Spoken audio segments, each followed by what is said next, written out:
আল্লাহ পাক তৌফিক দান করুন। ইনশাআল্লাহ আজকের লেকচার যাদের কানে যাবে, আমরা যদি না খেয়েও মরে যাই, আল্লাহ পাক না খেয়ে মারবেন না ইনশাআল্লাহ। রিজিক আছে, খাবো ইনশাআল্লাহ।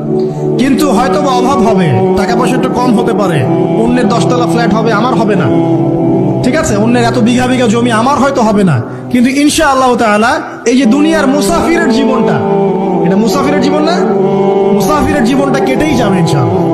কাটবে না? যে কোনো ভাবে কেটে তো যাবেই ইনশাআল্লাহ। এই যে পরকালের জীবনটা একটা চেতনার শক্তি, জানেন, দুনিয়াতে যত বাধা বিপত্তি আসুক, গাল মন্দ খান, গীবত তহমত খান, কষ্ট হোক, নির্যাতন হোক, একটা বিষয় মনের মধ্যে শান্তি দেয়। কি শান্তি? যে এই দুনিয়ার জীবনটা তো আর চিরস্থায়ী নয়, এটা তো আর সারা জীবন থাকবে না। ইনশাআল্লাহ এই অবস্থা আস্তে আস্তে পরিবর্তন হয়ে যাবে। ফাইন্না মাআল উসরি ইউসরা, পরকালে ইনশাআল্লাহ পাবো। দুনিয়াতে না পেলে কি হয়েছে, পরকালে পাবো ইনশাআল্লাহ। যুবক ভাই, এসব জেনা ছেড়ে দেন, আল্লাহ রাব্বুল আলামিন আপনার জন্য হুর রেখেছেন জান্নাত, ইনশাআল্লাহ পাবেন ইনশাআল্লাহ। এটা ছেড়ে দেন, সুদ ছেড়ে দেন, আল্লাহ পাক আপনার জন্য হাউজে কাউসার রাখছে ইনশাআল্লাহ, ঠিক আছে। অন্যায় পাপ ছেড়ে দেন, আল্লাহ রাব্বুল আলামিন আপনার জন্য জান্নাত রেডি করে রাখছে ইনশাআল্লাহ। এই দুনিয়ার জীবনটা ধোঁকা, একটা ছোট্ট জীবন, পুরা ধোঁকা, কিচ্ছু নাই এর মধ্যে।